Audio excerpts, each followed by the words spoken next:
selama 5 tahun kita berharap bisa menambah tenaga kerja sebanyak 100.000. Saya kan sering undang, siapa namanya, pengusaha-pengusaha, saya bilang, "Apa yang dibutuhkan oleh Bapak semua?" Izin, saya bilang, "Ini jangan pakai calo-calo langsung kita aja lah." Dari BPS menyampaikan bahwa tingkat pengumuman terbuka kita turun cukup signifikan. Kita sudah ada di jalur yang, ya itulah.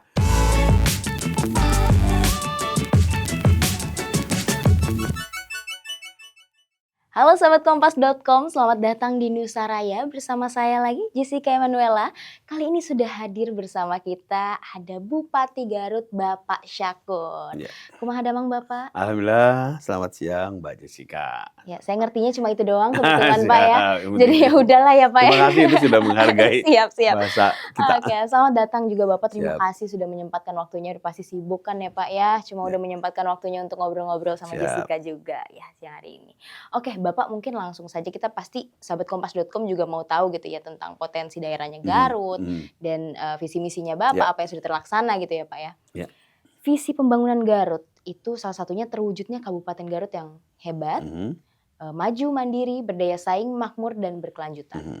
Ini boleh dong Pak Syakur jelaskan sebenarnya tujuannya seperti apa, terus makna Garut hebat ini seperti apa? Siap. Jadi gini, bahkan saya cerita sedikit tentang Garut ya. Garut itu adalah kabupaten yang berdiri tahun 1813. Dan nanti bulan Februari ini, tanggal 16 Februari kita ulang tahun yang 213. Umur yang relatif panjang. Dan sekarang ini Garut ini memiliki penduduk kurang lebih 2,8 juta. Ya, itu adalah jumlah penduduk kelima terbanyak di Jawa Barat. Dalam beberapa kasus bahkan kita lebih banyak dari provinsi-provinsi di luar Jawa ya, saking banyaknya. Yang kedua juga Garut itu memiliki luas tanah itu kurang 3.107 km persegi. Lagi-lagi termasuk yang luas itu kedua di Jawa Barat. Jadi bisa kebayang sama Mbak Jessica, penduduknya banyak, lahannya luas, itu kan tantangannya banyak banget gitu ya. Apapun yang terjadi bahwa selama ini Garut itu termasuk yang kurang mendapatkan akses karena secara geografis Garut itu agak terkunci, landlock gitu ya. Jadi orang kalau ke Garut itu emang khusus mau ke Garut, bukan daerah transit. Sehingga itu yang agak menghambat pembangunan di Kabupaten Garut. Sehingga sampai saat ini kami itu dari posisi IPM kami ini masih pada posisi ke-26 dari 27 kabupaten kota di Kabupaten Garut di Jawa Barat. Sehingga buat kami ini satu tantangan gimana caranya kita bisa mengejar ketertinggalan. Makanya harus ada effort yang extraordinary. Nggak bisa biasa saja aja kalau kita jalan kaki sama orang menuju tempat yang bagus ya. Ini kita udah tertinggal, berarti mau tidak mau jalan kita harus lebih cepat. Gak cukup dengan jalan sama dengan yang lain, sehingga sebabnya kita menggunakan istilah hebat. Hebat effortnya. Jadi bukan di mana udah hebat belum, memang karena belum hebat kita usahanya harus hebat. Lagi ya, Pak, ya? Itu tantangan kita. Nah kemudian dari situ maka kemudian kita muncul visi kita itu Garut yang hebat dan berkelanjutan. Itu dari sustainability ya istilah itu. Kami meyakini bahwa kita tuh kalau pemerintah daerah itu yang sekarang itu saya sama Bu Putri itu merupakan satu estafeta. Jadi jangan sampai pembangunan itu harus mulai dari nol lagi. Kalau nol kan saya repot kan kita mau mengejar ketertinggalan, sehingga bahasa kami itu adalah bahasa berkelanjutan, dimaknai bahwa kita akan coba meneruskan apa-apa yang baik selama ini dikerjakan oleh pemerintah yang sebelumnya ya, dan kita coba tapi dengan usaha yang lebih kenceng lagi, extraordinary tadi. Ini yang kita bayangkan. Saja ya kalau kita bicara sektor apa saja, ya hampir semua sektor yang kita kerjakan ya. Ya itu barangkali. Ya, yang udah berjalan sektor apa aja Pak? Nah ini yang sekarang kita lagi dorong, pertama adalah sektor ekonomi.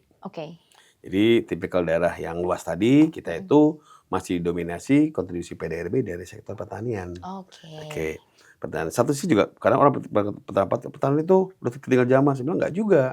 Karena faktanya adalah Garut itu punya potensi daerah yang luas. Dan kemarin kita juga sempat mengalami pertumbuhan ekonomi yang sangat signifikan, baik sekali pada triwulan pertama.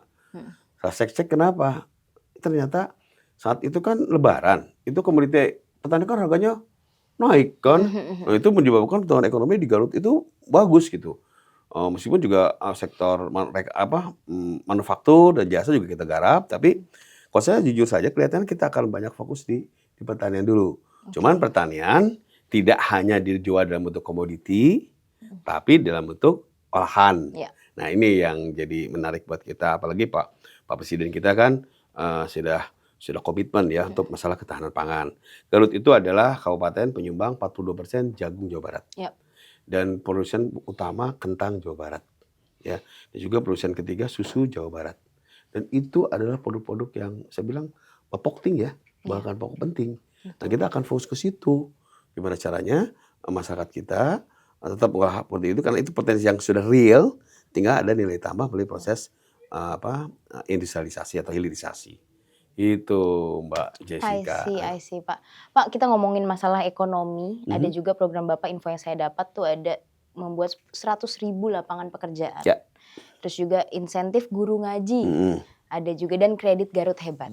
Ini boleh Pak dijelaskan kembali seperti apa ini? Apakah sudah berjalan atau gimana Pak? Alhamdulillah. Jadi gini, Mbak, kami ngitung ya, di jumlah Pulau Garut itu ada 50.000, tiap tahun nambah 50.000. Oke. Jadi tantangan. Karena kita juga lihat ini terlalu banyak gitu ya. Kita akan dorong lagi masalah family planning, KB ya. Karena kita ingin mengurangi jumlah pertumbuhan. Tapi faktanya adalah sampai saat ini ya anak-anak kita yang masuk ke dunia kerja itu tiap tahun 50.000. Kalau kita tidak punya target yang realistis, terukur susah. Saya bilang saya nggak usah 50.000 deh, ya 20.000 aja. Supaya apa? Supaya membuat trigger kita untuk serius, serius terukur ya. Dan nggak boleh bikin tujuan-tujuan yang terlalu kualitatif lah, tapi kuantitatif. Saya sampaikan bahwa selama 5 tahun kita berharap bisa menambah tenaga kerja sebanyak 100.000, per tahun 20.000. Dan di beberapa tahun ini kita sudah terpenuhi ya, artinya dari mohon izin dari PT Gakak kita nambah banyak, ambil 8.000, juga dari SPPG. Di Garut itu ada 430 SPPG nggak salah lebih. Itu kan masing-masing 50.000 itu berapa gitu ya. Dan juga yang berikutnya kita sekarang lagi dorong investor terkait dengan pembangunan pabrik-pabrik yang labor intensif. Pabrik sepatu, apparel dan lain-lain. Kemarin juga nambah 6.000. Jadi menurut saya secara umum saya boleh mengatakan bahwa ya rasanya on the track lah ya. Bahkan kita sudah bisa nabung ya terkait dengan pendapatan kerja. Dan itu juga diakui BPS kemarin menyebutkan bahwa pencapaian kita itu cukup baik. Dari BPS menyampaikan bahwa tingkat pengawasan terbuka kita turun cukup signifikan ya. Sehingga menurut saya inilah salah satu indikator yang disampaikan bahwa kita sudah ada di jalur yang ya itulah. Kan saya ngebuat klaim ya, kan kita panjang ya. Dan itu juga bukan kerja kami saja, tapi juga kerja semua masyarakat. Tapi bentuk bantuan dari Pemdanya seperti apa, Pak?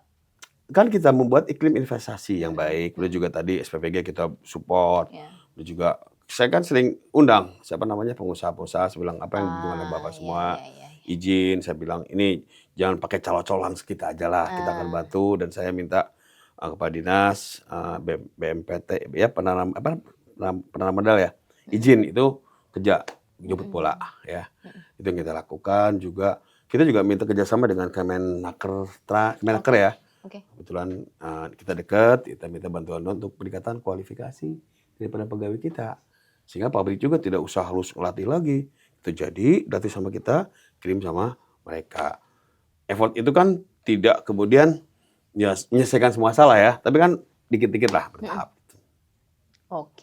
Bapak, kita mungkin geser sedikit ke urgensi dan latar belakang tujuan strategis pemerintah Garut, Pak, dalam menyelenggarakan program Wira Hebat. Nah, Wira Hebat ini apa nih, Pak? Jadi gini idenya. Jadi saya tuh dulu rektor ya. Jadi pemerintah itu mendorong orang itu melakukan inovasi kreativitas. Jadi seringkali kalau ngasih hibah bantuan itu tanpa jelas apa kegiatannya, programnya kan nggak jadi apa-apa. Nah, caranya ada kompetisi. Tema jelas-jelas bahwa kita ingin mendorong masyarakat untuk lebih intens lagi dalam menumbuh kembangkan industri kreatif. Kita bikin pengumuman bahwa kita akan berikan bantuan modal kepada pelaku-pelaku usaha yang usaha kecil menengah yang punya ketertarikan di industri kreatif, baik yang baru mulai atau mau ya atau yang sudah jalan. Karena kami melihat bahwa ada beberapa masalah yang dihadapi oleh mereka. Pertama adalah masalah finansial, yang kedua masalah pasar, yang juga ada masalah manajemennya. Nah, dengan dengan tawaran bantuan finansial, kita harapkan mereka mau datang. Dan setelah itu kita kasih coaching, kita kasih training ya, kursus dan segala macam, pengenalan mengenai berbagai media-media marketing kepada mereka, supaya mereka levelnya upgrade naik dari sekedar masyarakat pengusaha kecil jadi besar. Dan alhamdulillah respon masyarakat bagus, ya. Kemarin itu dari 500 yang melamar, ya prosesnya beberapa tahap, dan setelah mereka tidak langsung datang kasih duit, enggak. Oke. Kamu ikut dulu, bimbingan dulu, ya, coaching dulu, bikin proposal yang bagus. Ada apa ya, tadi coaching ya, tatap muka lah Oke, dengan oke. mentornya, Iya. sehingga ada proposal yang visible, tapi juga realistis, ya. Dan dari situ kemudian kita cari mana yang paling baik. Kita Oke. sebut bantuan modal. Jadi tidak hanya bantuan modal, tapi juga mereka dikasih kompetensi ya yang layak untuk bisa melaksanakan. Berarti itu ada proses seleksinya gitu, Pak? Ada sosialisasi yang banyak, dari Seperti 500 apa cuma itu? ya dari 500 itu kan ada proses Salah satunya administratif, coaching itu? ya proses administratif, kemudian juga cek kelayakannya, dan proses coaching juga kelihatan di jalan. Iya, Apa iya. mereka tahan? Ya kan orang kan pengennya dapat duit, udah gitu bingung duitnya diapain. Nah kan mereka sama kita ayo kamu ikut coaching, nanti kelihatan daya tahannya. Dia online, inline nggak, kan gitu. Iya. Praktekkan dari yang terpilih juga ada yang mengundurkan diri. Karena kan Mmm. proses mendidik itu nggak gampang ya. Iya. Kadang orang cepet bosen, nggak sabar. Iya, Itu juga betul, betul. bagian proses kita untuk mendidik mereka. Dan menurut saya alhamdulillah bagus. Kemarin itu kita ada 2 batch ya. Kita mutaksikan tahun ini ada 4 batch lagi. Tahun 2026. Ini sudah dibuka sama kita. Oke. Harapan kita ini bisa meningkatkan tenaga kerja, dan paling penting adalah mendorong wirausaha Garut muncul. Karena sepengetahuan kita itu hampir 170.000. Jadi banyak yang sudah niat, banyak yang daftar, tapi kemudian nggak jalan gitu loh.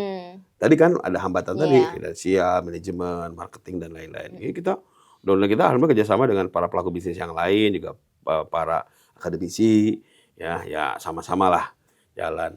Nah ini menurut saya ini akan mendorong pertumbuhan ekonomi Kabupaten Garut. Kemudian juga yang tidak kalah penting, kita ke depan akan ada ini diskresi khusus untuk daerah-daerah kantong kemiskinan. Itu kita akan kasih mudahan. Jadi selama ini kan kita hanya ya semua daftar. Sekarang enggak. Di Garut itu ada 3 kecamatan yang menurut saya persentase masyarakat miskin ekstrimnya banyak. Oke. Kita akan fokus ke situ. Gitu. Oke. Pak, luar biasa. Tapi kalau kita ngomongin Garut lagi nih ya, Pak ya. Garut ini pasti identik banget sama dodol Garut. Ya. Cuma emang teman saya belum pernah bawain aja sih yang kerja di sini. Jujur. Aduh, dodol tuh manis. Siap. Iya. Dodol dan jaket kulit Ya. yang Jessica tahu gitu ya kalau dengar Garut tuh ya Pak ya. Ini kan udah jadi ikon nih di Garut nih. Kalau dari Bapak sendiri, dari Pemda, gimana strateginya supaya ini bisa tetap ada lestari dan berkembang justru? Ya, betul.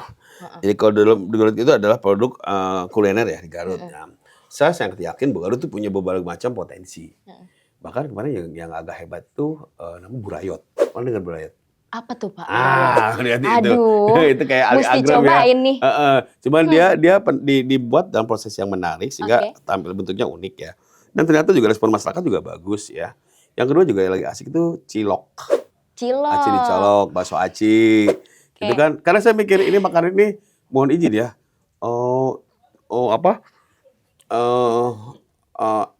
Asik dimakan gitu. Meskipun juga kadar gizinya tidak terlalu sangat baik lah. Ada lah gizinya cukup. Ini juga menarik. Jadi orang tuh kalau Garut sekarang dia punya travel itinerary sendiri. Saya bilang teman saya ke Garut, kamu mau kemana? Ini Pak, udah bikin jadwal sendiri, travel sendiri. Ini. Ini bagus. Berarti kan Garut udah bagus, cilok, bakso aci, cilok, kemudian juga. Nah upaya kita adalah tadi kita memberikan terkait dengan kalau farmasi CPOB ya, ini adalah bagaimana mereka melakukan pengolahan yang higienis. Ini juga tantangan kita ke depan. Kita edukasi mereka supaya kita minta Dinas Kesehatan melakukan edukasi tentang bagaimana proses pembuatannya supaya benar-benar higienis ya. Itu untuk makanan-makanan yang itu ya. Tadi ada dodol, kemudian cilok, kemudian gula aren juga kita banyak. Ya, aren juga. Karena kita kan di hutan tuh banyak pohon aren ya. Cuma kalau jualan bentuk gula merah itu kan nilai tambahnya nggak bagus. Kita dorong gula aren. Dan faktanya kopi juga kita lagi dorong. Kopi juga banyak. Kopi itu kan bagus di kabupaten tanah yang vulkanik ya. Kita dikelilingi sama gunung berapi kan. Kemudian satu lagi terkait dengan kulit ya. Nah kulit juga ini salah satu komoditi yang menarik, dan kita juga kemarin alhamdulillah ada siapa namanya? yang bikin Visa Firenze tuh, Poppy Darsono, itu orang Garut asli. Beliau dulu adalah model ya. Dia mencoba meng-upgrade lagi. Jadi yang tadinya tradisional, kita kemarin datangkan desainer dari Itali. Jadi daripada orang Garut kirim ke Itali kan mahal, udah aja kita kirim sini. Latih orang kita, mulai dari desainnya, proses pembuatannya, alhamdulillah semakin baik ya. Paling tidak masyarakat sana sudah tidak hanya melakukan pendekatan konvensional. Nah ini menurut saya langkah yang bisa kita lakukan pemerintah Kabupaten Garut. Mestinya ke depan sih banyak lagi sih yang kita kerjakan. Cuman memang masih ada kendala dikaitan dengan pengolahan limbahnya. Tapi ini kita akan coba kita selesaikan. Oke, tadi Bapak sempat mention kopi. Kopi di Garut tuh kopi apa Pak? Arabica. Arabica. Banyak ya Arabica, ada, Robusta ada. Kan kita tuh Garut itu kabupaten dengan ketinggian yang beragam. Kita punya laut 85 km. Itu kan berarti nol. Kita punya dataran tinggi itu sampai 2000 juga ada ya. Dan orang nanam kopi kan tergantung kondisi geografisnya kan di mana, tapi pasti kan ada macam-macam gitu ya. Ada yang tinggi 1000, 1500 segala macam, itu kan bisa memberikan kesempatan yang banyak buat petani kopi untuk mengembangkan jenis-jenis kopinya. Udah pernah coba belum? Belum nih. Ini nanti Pak Kadis ya, Kadis itu. Boleh ya Bapak, nanti langsung aja dicatat. Nah, kopi itu kan lagi tren sekarang di Garut. Kita juga dorong kopi karena sekarang ada banyak namanya program hutan sosial. Kita udah sarankan warga kita lebih menanam kopi daripada palawija yang bisa menimbulkan longsor, banjir, bencana. Oke. Pak, abis dari perkebunan tadi kopi, kita ke pertanian. Ada domba Garut. Itu bener ya Pak ya? Ya, domba Garut. Ini masuk ke ikon juga sih kalau karena kalau dengar Garut ya pasti kalau nggak dodol, jaket kulit, domba Garut gitu ya. Ini cukup unggul kan Pak ya, dan memiliki nilai jual yang luar biasa fantastis gitu. Ini gimana strategi dari Pemda sendiri? Jadi Pak? begini, bahwa kita sangat aware terhadap domba Garut. Karena kalau kita menjual domba hanya diambil dagingnya, itu paling satu domba 5 juta, 6 juta.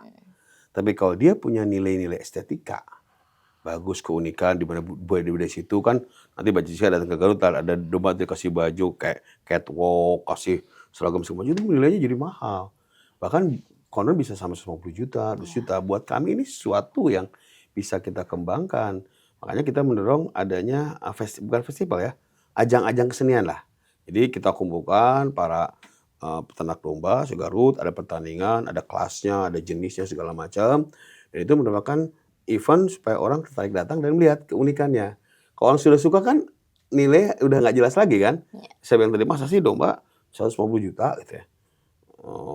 Toh kalau kita bikin sate kan paling berapa gitu. Tapi karena ini budaya seperti ini kita kembangkan, karena beternak itu bukan sekedar kehidupan, tapi di beberapa kasus ini karena budaya, passion orang ya beternak.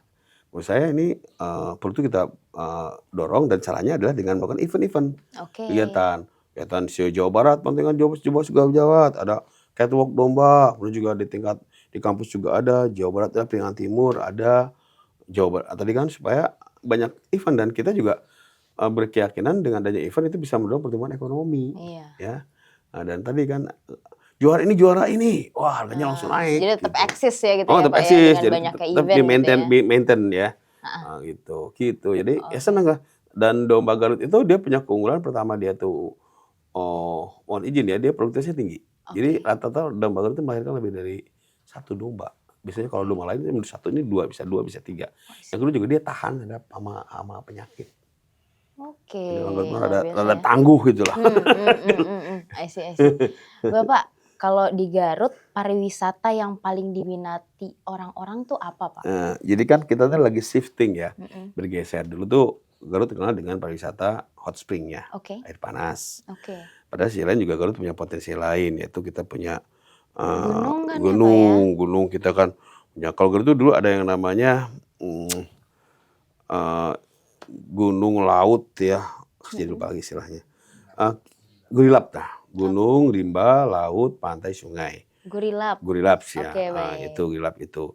Jadi sekarang ini kita mendorong untuk memberikan variasi.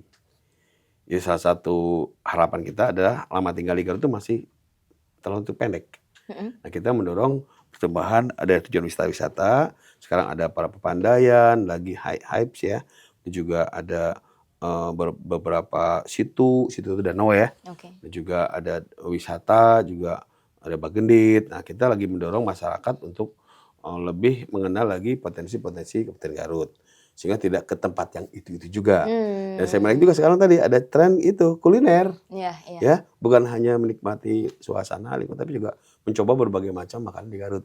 Nah, ini saya termasuk yang apa ya, ya membiarkan mereka untuk berkembang Iya. dengan baik ya, tidak terlalu banyak mengatur ini itu, biar secara natural dia bisa tumbuh dan berkembang. Itu yang kita harapkan, dan kita juga sekarang lagi upaya untuk berbagai macam infrastruktur ke tujuan wisata. Oke. Jalan-jalannya kita Iya iya perbaiki, iya. dikit lampunya kita perbaiki, ya meskipun juga nggak langsung sekaligus ya, Iya. supaya orang tuh lebih lama tinggal di Garut gitu. Yang masalah itu adalah akses ke Garut. Saya barusan kan dari Iya iya dari iya. PUPR itu kan minta itu nanya mengenai jalan tol. Oke. Karena kalau jalan tol itu jadi, saya akan yakin sangat memberikan akselerasi pertumbuhan di berbagai macam bidang di Garut. Jauh aksesnya akan jauh lebih mudah ya, Pak, ya? Sekarang tuh kan sering macet, Mbak Jessica. Hari akhir pekan, in sama out juga macet, gitu. Oke. Gimana kalau caranya dari Bapak sendiri, kalau di pariwisata nih ya, dikaitin gimana supaya semuanya bisa naik gitu, UMKM-nya, pariwisatanya, lingkungannya juga bisa tetap Ya, rapi gitu, Pak, itu gimana tuh? ini kan kolaborasi. Heeh. Kolaborasi semua pihak, paling gampang sebut saja Pentahelix ya. Iya. Kemarin kita ketemu dengan PHRI, pengusaha restoran juga, supaya sama. Kita kerjasama, saya bilang. Yuk kita sama bikin, pertama marketing kita bikin billboard di beberapa lokasi di tempat strategis. Karena sepengetahuan kita, itu pengunjung kita dominasi masih Bandung, di sekitar ya. Ya saya bilang bikin aja di Bandung, di videotron ya, mengenalkan keanekaragaman dari potensi Kabupaten Garut. Kemudian juga perguruan tinggi. Saya Oke. tahu waktu saya jadi rektor saya bikin jurusan perwisata. Kemudian juga bisnis tadi LSM juga kita ajak, terutama terkait dengan pemeliharaan konservasi alam. Justru saja yang paling kencang tuh gitu ya. Kita ingin jual tuh keindahan alam kita, berarti harus alami kan ya. Iya. Juga media juga sama, kita ajak beberapa influencer untuk membantu menceritakan tentang potensi di Kabupaten Garut. Jangan cerita yang jelek-jelek aja, saya bilang. Dong ceritain dong. Jangan berjalan yang jelek, tapi yang lain ada beberapa yang kita usahakan perbaiki. Jadi kami yakin dengan kerjasama tadi Pentahelix seperti itu, ini bisa mendorong pertumbuhan pariwisata di Kabupaten Garut. Karena itu yang menjadi menarik ya. Kemarin Pak Prabowo juga sampaikan kemarin di rapat koordinasi, pariwisata jadi salah satu yang dianggap bisa memiliki kontribusi yang besar terhadap pembangunan di sektor yang lain. Kan UKM-nya, kulinernya, ya banyak lah oleh-oleh, jaket kulitnya. Cuma satu prinsip beliau, tolong jaga kebersihan. Saya ikutin. Ya, nanti saya ke Garut nanti akan minta kita lebih aware lagi terhadap kebersihan lingkungan. Oke, baik. Pak, kita geser sedikit ke pendidikan. Karena kalau kata Bapak, pendidikan itu salah satu cara untuk memutus rantai kemiskinan. Saya baca, Pak. Transmisi kemiskinan. Itu kan saya dengar dari Pak Menteri Sosial. Ini tantangan utamanya di Garut seperti apa kalau di sektor pendidikan, Pak? Ya itu kan yang pasti kita lihat ada beberapa tren yang menarik ya. Ketika kita bicara kita bicara APM, APK, angka partisipasi murid kasar itu, anak Garut dulu SD itu bagus. Oke. Bagus. Ketika mulai SMP mulai turun. Oke. Ya. Dan SMA apalagi, perguruan tinggi apalagi. Sehingga di benak saya yang kita kejar itu gimana caranya supaya kita mengurangi atau meningkatkan angka partisipasi murid dari orang yang SMP. Oke. Nah, caranya adalah bahkan saya sempat kemarin ngumpulin kepala desa, kemudian mohon izin saya minta tolong sama Pak Kapolres, minta tolong sama Mbak Binkam, kemudian Babinsa, cari anak-anak umur SMP dari sekolah, sekolahkan mereka. Ya kalau ada masalah dengan kendala biaya, bilang sama kita punya CSR, kita punya PIP, pokoknya anak harus sekolah, saya bilang gitu. Karena kalau nggak sekolah itu akan timbul, contohnya kalau nggak sekolah, ya mohon izin suka terjadi pernikahan dini. Oke. Kabur itu kawan bohong dan itu banyak lagi, masalahnya banyak lagi. Sehingga itu yang kita lakukan untuk yang mana? Untuk yang anak-anak yang umur wajib belajar. Kampus juga untuk kita berikan beasiswa, Oke. kita tawarkan. Cuman emang biasanya terbatas, kita cuma baru memberikan 1.000-an lah. Harapan kita mahasiswa itu terbantu, meskipun juga ya bantuan kita terbatas ya. Dan satu lagi adalah program Satu Desa Satu Sarjana. Oke, itu gimana Itu bentuknya? sama itu. Jadi kita minta di desa untuk memilih warga mereka yang ingin melanjutkan kuliah, Oke. kita bantu biaya perkuliahannya. Berarti Cuman kayak beasiswa ya, Pak, ya? beasiswa, cuman kendalanya kadang-kadang apa ya mereka juga butuh bantuan untuk biaya hidup. Betul sih, Pak. Sebenarnya sih kalau saya meniru itu apa yang dibuat oleh pemerintah melalui KIP. Ya KIP kan kasih uang saku dan lain-lain. Cuman Iya. KIP kita terbatas. Kita cuman contohnya realisasi kemarin saya masih ingat itu yang daftar 2.000, yang Oke. ada cuma 200. Saya bilang ya kita tambah dari pemerintah kabupaten. Iya. Cuman kabupaten juga tidak bisa menyediakan biaya hidupnya. Ya tapi ya itu usaha kita kan ya. Yang terakhir juga yang tidak kalah penting menurut saya itu ini, yang ya gradasi itu. Ada program itu menitipkan mahasiswa untuk melakukan KKN selama 4 bulan di Oke. desa. Apa idenya? Bahwa desa itu kan sekarang jadi kalau kita bicara desa, pembangunan kabupaten itu akan baik kalau pembangunan desa jalan. Dan jujur saja kan Mas itu banyak di desa. Mereka juga tidak bisa dipaksa karena ketersediaan SDM-nya semuanya terbatas. Akhirnya kita lekatkan satu tim KKN di situ. Kalau biasanya KKN kan cuma 1 bulan, ini 4 bulan. Bantu mereka itu lintas fakultas universitas.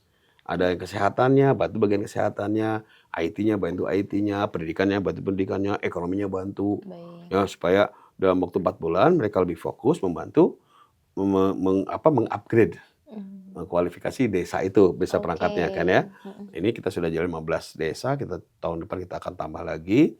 Kenapa? Karena kita nggak mungkin mengupgrade kualifikasi teman-teman di desa dengan menggunakan aparatur ASN kita. Oke. Kita terbatas ya. Udah aja mahasiswa tuh mereka lebih cepat, lebih gesit, lebih inovatif dan juga lebih efisien ya. Nah, ini yang kita lakukan. Sehingga tadi kualifikasi sistem yang ada di desa juga terangkat gitu. Dan masyarakat juga tahu kan. Saya sering bilang sama mahasiswa, nih saya tuh jadi bupati sekian tahun, nanti kan yang melanjutkan. Yang baik itu kalau Anda tahu apa sih masalah yang dihadapi di Garut sekarang ini. Sehingga begitu mereka ada zamannya, itu saya bilang sustain. Nggak lepas karena mereka tuh yang kita kerjakan, jadi nyambung. Sehingga saya banyak melibatkan mahasiswa untuk ngobrol. Nah gini loh Garut itu. Kamu tuh nanti akan dapat kondisi Garut nanti sekian tahun akan jadi begini. Kamu harus siap. Jadi sustain itu yang saya bilang. Sustainability, berkesinambungan. Jadi jangan sampai ya ini zamannya kamu zaman saya beda. Nggak gitu kan, dunia itu kan tetap kan ada linkage-nya, keterikatannya. Yang kita dorong untuk pendidikan. Oke Pak, tapi tadi menarik banget yang Satu Desa Satu Sarjana itu. Itu proses seleksinya kayak gimana sih Pak? Itu diserahkan ke desa. Oh jadi mereka yang seleksi, nanti mereka angkat satu orang, pilih, dia ajukan. dari Pemda tinggal. Kita cuma nawarkan ada 18 perguruan tinggi yang bisa membantu mereka, dan mereka pilih, dan mereka boleh pilih di antara 18 itu, ya. Jadi desa yang milih, karena kalau kita ambil juga repot nanti, ya. Suka ada desa yang milih, dan kita syaratkan desa 1 atau 2. Gitu, masih ekstrim kan ya. Tapi masalah itu kemudian masuk, kemudian dipilih sama mereka. Masuk ke kampus, ya kita SK-kan. Jadi. Cuman tadi masalahnya karena ya banyak dari mereka sangat miskin juga mereka tetap butuh biaya hidup biaya ya. hidup. Ini kita lagi carikan solusi seperti apa. Tapi ini udah berjalan kan ya Pak? Udah ya? jalan, udah setahun, 1 semester udah jalan. Berarti semester kedua. Ya. Ya mesti ada evaluasi lah karena tadi ternyata nggak cukup hanya dengan biaya kuliah. Biaya kuliah aja. Ini tantangan depannya. Iya, luar biasa. Pak, kedepannya inovasi layanan publik apa yang dari Pemda, dari Bapak sendiri mau didorong banget gitu, yang paling harus nih gitu, cepet nih. Iya, yang pasti kan gini, saya berpendapat bahwa itu kita harus melalui konsilasi internal dulu. Kita meyakinkan, alhamdulillah kemarin kita dapat penilaian dari Pak RB juga bagus, juga Ombudsman juga bagus. Nah, intinya saya meningkatkan kesadaran pegawai bahwa mereka tuh teman-teman ASN itu dibayar oleh negara untuk melayani masyarakat. Sehingga saya bilang, nggak usah cari alasan lah, kamu layani aja masyarakat sebaik-baiknya. Terus ada beberapa inovasi kita lakukan. Pertama, masalah KTP. KTP sudah jadi masalah. Saya tanya, itu berapa sih supply-nya dari kementerian, berapa demand-nya. Ternyata supply-nya jauh dengan demand itu, terus gimana? Ya kita minta ke Kemendagri, "Bisa tambah dong, Pak, terbatas." Ya saya belilah, kita belilah. Jadi supaya apa? Supply belangko KTP-nya banyak.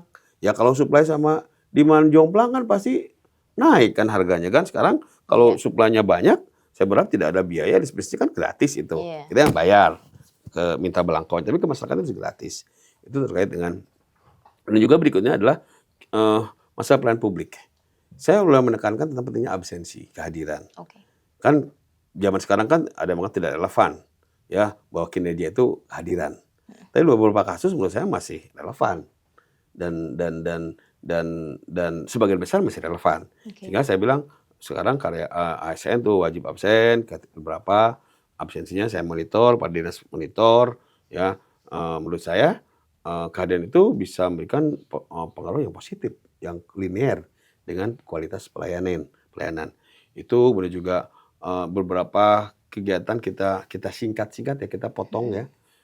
Termasuk kemarin kita dapat menjadi kabupaten yang pertama dibuka kantor imigrasi kelas 2. Oke. Selama ini kan orang Garut kalau bikin KTP itu ke Tasik, itu ke Bandung. Pas saya cek, ke Tasik aja tahun 10.000. Belum ke Bandung, saya nggak tahu, belum dapat angkanya. Ya, Tapi ya udah kita minta ke Kementerian Imigrasi dan Pemasyarakatan bikin kantor pelayanan. Ya bagus. Ada kan kemarin dibuka sama Sekjen Pak langsung. Juga di MPP juga begitu. Kita dorong pelayanan kepada masyarakat lebih mudah lagi dan lebih cepat. Tapi nggak sederhana ya, Mbak Iya. Jessica ya. Ini saya bilang kita masih perlu pembenahan sedikit-sedikit. Tapi saya melihat bahwa trennya sudah mulai lebih baik lagi. Tidak ada hal-hal yang tidak pada tempatnya. Kita melakukan pengawasan dengan agak ketat ya. Ya kayak mohon izin saya kayak dosen ke mahasiswanya kayak galak gitu kan. Kenapa ya harus diingatkan gitu ya. Tapi alhamdulillah menurut saya trennya sudah baik. Oke, luar biasa. Pak, ini terakhir aja nih, kita sudah di penghujung nih Pak. Nggak kerasa kita udah ngobrol lama ya Pak ya. Harapan aja deh, harapannya Bapak untuk Garut ke depannya selama masa Bapak, kepemimpinan Bapak ini gitu. Terus juga harapannya gimana ke generasi muda supaya mereka tuh mau ikut membangun daerahnya gitu Pak. Siap. Ya ini kan mindset tuh Mbak. Jadi mindsetnya harus diperbaiki lah. Jadi saya suka kesel ya. Ada begini, ada orang bilang, dia minta Pak, saya katanya diberhentikan BPJS. Saya minta dong dikembaliin lagi, saya bilang. Terus saya nanya sama dia, Bapak, mohon izin ya, Bapak merokok nggak? Iya, berapa habis rokok sebungkus sehari? Sekian. Saya bilang, kok Bapak tuh nggak bener? Saya bilang, ya kan BPJS cuma 35.000 sebulan. Tapi nggak mau bayar. Tapi merokok itu sehari bisa sampai sekian bungkus. Betul. Itu tidak fair. Masa semua negara yang menanggung? Ya sharing lah. Ya sharing, masyarakat partisipasi, tapi tidak usah dalam bentuk bentuk yang mahal, tidak. Karena membangun itu kan harus partisipasi semua pihak. Dengan partisipasi maka orang ikut bertanggung jawab. Nah, ini yang saya dorong ke depan. Banyak hal termasuk masyarakat. Pembangunan juga bilang, bikin jembatan jalan nggak bisa lah. Hanya mengandalkan pemerintah pusat, kabupaten, coba sharing. Terus ya PBB bayarlah, saya bilang. Pajak mobil mau bayar lah. Itu pajak mobil PBB itu tidak bisa menutupi pengeluaran kita pembangunan, tapi partisipasi. Karena kalau partisipasi maka ikut bertanggung jawab memelihara, menjaganya. Ini yang kita ingin dorong masyarakat, termasuk juga tadi pariwisata. Ya harus dipelihara sama kita, jaga kebersihannya, buat sistem yang aman, kondusif, orang bisa bekerja. Ya jadi di bayan kami itu yang sangat pertama itu adalah partisipasi, kesadaran untuk partisipasi, karena ini semua dari kita, oleh kita, dan untuk kita. Nah ini kan yang ya kadang-kadang nggak sederhana ya. Ada orang pikirannya cuman sehari ini, ada yang orang pikirannya jangka panjang. Oh ini kan ya dia karena kebutuhannya kan suka melakukan hal-hal yang tidak proper lah gitu. Nah itu kemudian juga pasti semuanya masyarakat, dan saya yakin kok sekarang sudah mulai ada kepemahaman yang baik tentang bagaimana kita membuat rencana jangka pendek, menengah, jangka panjang ke depan, dan dan kolaborasi dengan semua pihak, termasuk pemerintah provinsi dan juga pemerintah pusat. Kayak hari ini kita kerjakan. gitu. Iya, Semoga luar jalan biasa, Pak. lancar Semoga gitu, lancar, siap. Pak. Iya pasti harus, selain bantuan dari pemerintah, Heeh. pasti masyarakatnya juga harus Ya, meningkatkan kesadaran diri ya, Pak, heeh ya. Juga heeh. rasa tanggung jawab gitu, ini kan Iya punya saya juga nih iya, gitu ya, kembalikan Pak, ya. mereka juga. Betul Jangan semua betul. perintah, BLT pemerintah, bantuan pemerintah. Saya bilang, ada ini Neng, ada informasi yang guyon katanya. Mhm mhm. Ya ketika ada bantuan pemerintah, ketika ada pemerintah mereka butuh pengakuan sebagai orang miskin, orang semua ngaku miskin. Oh, iya. Kita bagi bantuan pendidikan semua ngaku bodoh. Kalau nanti ada bantuan itu yang gila, nanti jangan-jangan semua orang ngaku hanya untuk dapat Aduh. hanya itu kan, itu fakta seperti itu kan. Iya iya. Banyak orang yang kemudian berubah status KTP tadinya apa jadi apa Iya. supaya dapat Bantuan bantuan. gitu ya, Itu Pak. kan mindset ini yang harus diinikan. Jadi jangan jangan selalu berpikir ada bantuan, ya berusahalah lebih keras lagi. Siap, Pak. Gitu. Bapak. Wah, itu dia sahabatkompas.com ya, Siap. kita udah ngobrol-ngobrol sama Panjang serius Bapak banget ini Syakur. ngobrolnya. Iya lagi. Siap. Bapak, semoga lancar-lancar Siap, ke amin, terima depannya kasih, selama siap, masa nuhun. kepemimpinannya Bapak ya. Semoga Iya. visi misinya juga bisa terwujud Siap, secepatnya, Pak, siap, juga ya. nuhun, Terus jangan lupa makasih. juga undang-undang Jessica-nya juga Siap, ke siap. Garut, Nanti kapan ya? Pak. Ayo ke Garut tuh ada ini orang Boleh? Garut juga ya. Aduh, iya boleh sama dia ya, Pak, ya. Siap. Nanti tolong bilang sama produser saya, tolong dikontak. Oke, Iya. terima kasih Iya, sekali lagi monggo, Bapak terima kasih, Syakur. ya. Oke, itu dia sahabatkompas.com udah ngobrol-ngobrol tadi dengan Bapak Bupati Garut, Bapak Syakur ya, dalam program Nusaraya. Sampai jumpa lagi di program Nusaraya selanjutnya. Saya Jessica Siap. Menbela, pamit undur diri. Ya. Salam Nusaraya, semangat Bhinneka Indonesia Raya.